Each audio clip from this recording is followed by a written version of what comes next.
Hi, Senator Kirk Watson at the end of the first week of the 81st legislative session. It was the kind of week you might expect with lots of ceremony, including the swearing in of a new Speaker of the Texas House, swearing in the two new senators in the Texas Senate, and all those folks who were re-elected in November. But it also included a bitter fight on the floor of the Texas Senate. A fight over what most Texans might think is kind of boring, a mechanical and procedural thing. The rules by which we will operate during this legislative session.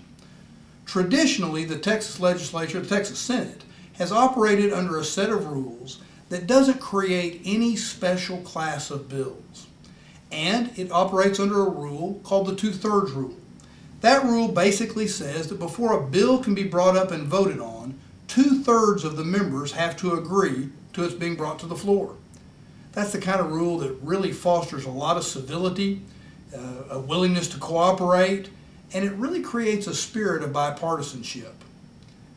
On the first day of the legislative session, a member filed a resolution that would change and corrupt that traditional rule.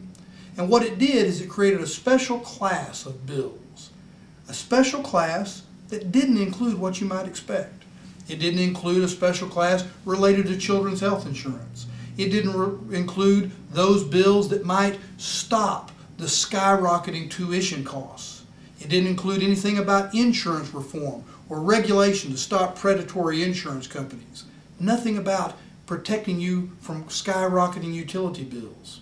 No, the special class of bills were purely partisan, geared at preserving one party's power.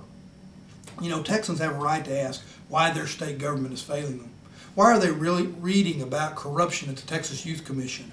Why are they reading about the federal government coming into our state schools? Why are they choking in traffic? Why do they see their tuition, their insurance rates, their utility bills skyrocketing and their property taxes not going down? One of the answers might be that the priorities are misplaced. And we saw that this week in the Texas Senate.